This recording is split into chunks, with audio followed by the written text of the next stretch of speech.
disposal to hold up business on the Senate floor unless Secretary of State Marco Rubio, Defense Secretary Pete Hegseth, and other senior officials testify before key committees under oath about the ongoing war in Iran. 6 Senate Democrats joining together to push for public hearings, saying they are tired of closed-door briefings that do not inform the public. Joining us now, 2 of those senators, a member of the Armed Services and Foreign Relations Committee, Democratic Senator Tim Kaine of Virginia, and member of the Foreign Relations and Judiciary Committees, Democratic Senator Cory Booker of New Jersey. Gentlemen, good morning. Great to have you with us. Senator Kaine, I'll start with you because you've been talking about war powers now for some time as it pertains to the war in Iran. I think sometimes it's worth pausing and reminding our viewers and our audience of a civics lesson, which is how America is supposed to go to war and the Article 1 powers of the Congress to send America to war. What can be done? What are these tools at your disposal right now to sort of back up a little bit and say, wait a minute, why are we there? Why are we putting people in harm's way? Willie, thanks. The Constitution is really plain. You can't be at war without a vote of Congress. And sometimes presidents try to say, well, this was a police action or it's too minimal to be war. This is a war. President Trump calls it a war, but he's doing an end run around Congress and the Constitution. The Constitution is important because it expresses a value, and what's important is the value. We don't send our sons and daughters into war where they could be killed or badly injured unless the political leadership casts a vote and says, this is so important a national mission that it's worth risking our kids' lives for. President Trump has done an end run around that, and in doing so, he's demonstrated that he's learned nothing for 25 years of war in the Middle East. More than 14,000 Americans killed, more than 65,000 Americans injured, hundreds of thousands of innocent civilians, $8 trillion spent. And so the tool that we're using, Senator Booker and I and others, is a privileged motion that's been in the Senate statute for more than 50 years to allow even one senator to challenge a president that takes a nation to war without seeking congressional authorization. We had a first vote on that last week. Cory and my other colleagues have filed a bunch more, and what we're doing with these privileged motions is we will seize the floor repeatedly on these motions unless we can finally get this before the American public in open hearings before the Foreign Relations and Armed Services Committees. Senator Booker, this Congress has not shown a lot of interest, this administration has not shown a lot of interest in answering to Congress about this war. Even your Republican colleagues kind of blow it off, say, well, we can't hamstring the troops right now by going backward and having a vote and discussing it. What do you hope to hear? What do you hope to get in an open hearing to have Secretary Rubio or Defense Secretary Hegseth sitting before you?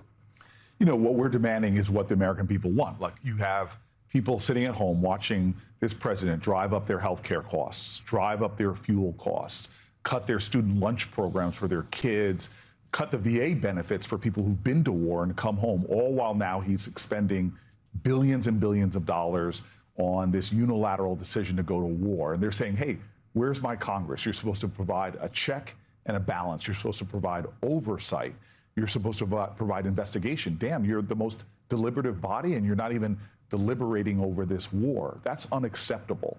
And so what we hope to do is bring these leaders before Congress and provide that oversight that is urgent right now when Americans are paying the ultimate sacrifice for Donald Trump's war. And let me say one last thing. I don't think this is defensible. You all are talking about it almost in a comical way, that they cannot show what the provocation was specifically, nor have they been able to state an end state. Tim Kaine says this very powerfully. It's this idea that they bring us into classified hearings and try to hamstring us. And we can't talk about what we've seen there, even though it is absurd. As I said to one of my colleagues when we walked out, Saturday Night Live could have taken one of those exchanges we saw between one of our colleagues and the people that were briefing us and not change a word. It was so absurd.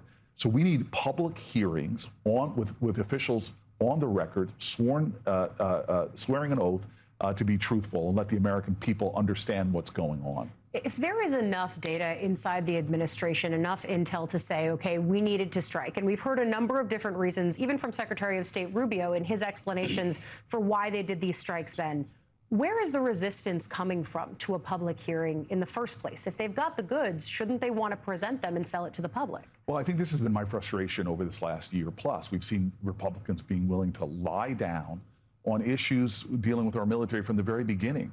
when they're using a public commercial app to signal out battle plans. We didn't have oversight, checks and balances after that. You see these extraordinary things that this president is doing, encroaching on our powers, literally encroaching on our spending powers, violating the Article 3 branch of government and court orders.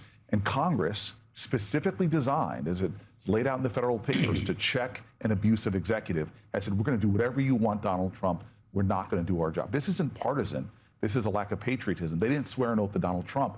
They swore an oath to defend the Constitution, and right now that's not happening in the Senate. I also think if we zoom out just for a moment, I mean, you have pushed these kinds of resolutions with Democratic presidents. We were talking about the fact that Trump is far from the first president to try to bypass Congress on a military action. But when you look at this moment and this instance, do you get the sense that pummeling the Senate floor with similar kinds of resolutions on this vote will actually change where Republican senators are? Why do you think that the sustained pushing of the same vote will change anything? I hope it will. You know, Mother Teresa says we're not called to be successful, we're called to be faithful. That's something I use, and faithful to the Constitution is important.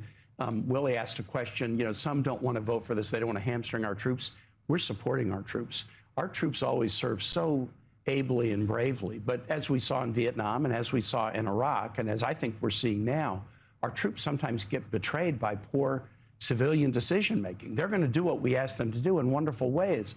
But when the civilians don't make good decisions, who is it that suffers? It's them. We've had 7 troops come home to Dover with their families mourning that they'll not have any future. And President Trump yesterday called this war an excursion, right? I mean, it was so disrespectful. So we are standing up for our troops and saying we shouldn't send our sons and daughters into war unless we can demonstrate that it's in the national interest. Our colleagues may want to hide from that debate. We're not going to let them. And we do feel like with the American public, right from the start, demonstrating they think this is a bad idea. I don't know our colleagues will listen to us, but I do think they'll listen to their own constituents. And if they do, then they'll start reeling this president back in and not letting him in to run the Constitution.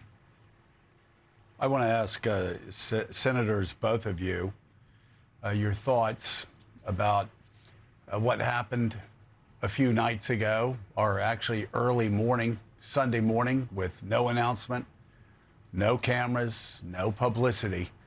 A plaque was put up on the Senate side of the United States Capitol to honor the brave men and women who protected your lives, protected the lives of Republicans, protected the lives of Democrats, protected the lives of staff members and everybody else on January 6th. Mike Johnson shamefully has been dragging his feet and will not allow it to be put up in a prominent place. I don't know why he hates Capitol Hill cops. I'm not exactly sure why he doesn't want to honor those cops if he doesn't hate them. I'm not sure why he doesn't want to honor those police officers that some gave their all. Officer Sicknick, ask his family members and other family members. So I'm curious, first of all, your thoughts about the plaque, just what these officers, these police officers that helped on January 6th and fought so hard and were so brutalized by the mob, what they mean to you all personally, and also your thoughts on Mike Johnson and other Republicans ashamed to honor these cops because Donald Trump may be mad. Senator Kaine, start with you. Joe, you know, what does the plaque mean to me? When I see that plaque and I follow it as you did, the House decision to try to hide it and not do it, I think of Howie Liebengood. Howie was a Capitol police officer that I would see at the Delaware door every morning when I would walk into my office. Howie grew up in the Senate. His dad worked in the Senate, so as a kid, he was coming with his dad to work. And then when he became an adult, he signed up to work on the Capitol Police. And he was that cheery presence at the door every day. And when the attack on the Capitol happened, it was like the attack on his family and on his home where he had grown up. He had given everything to this institution. And it was so debilitating to Howie seeing this Capitol attacked by people wearing Camp Auschwitz T-shirts and waving Confederate flags that a few days later he died by suicide. He's a Virginian. I know his widow, Serena, pretty well, and other family members. And so when I see that plaque, I think about people like Howie who aren't around now, who's not there at the Delaware door when I walk in.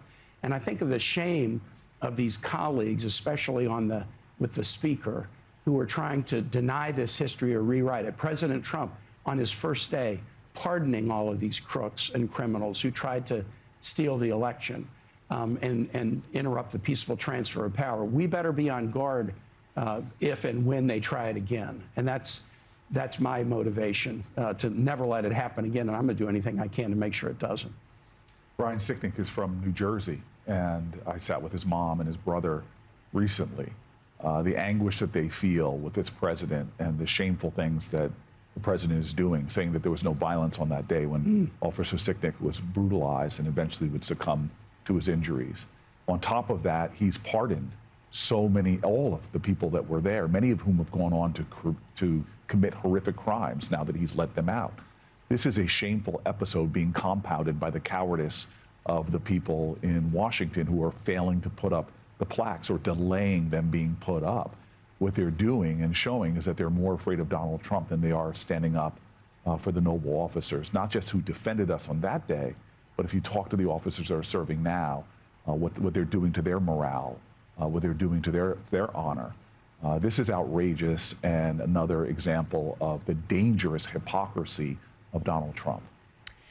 Democratic members of the Foreign Relations Committee, Senator Tim Kaine of Virginia, Senator Cory Booker of New Jersey. Thank you both very much for your insights this morning.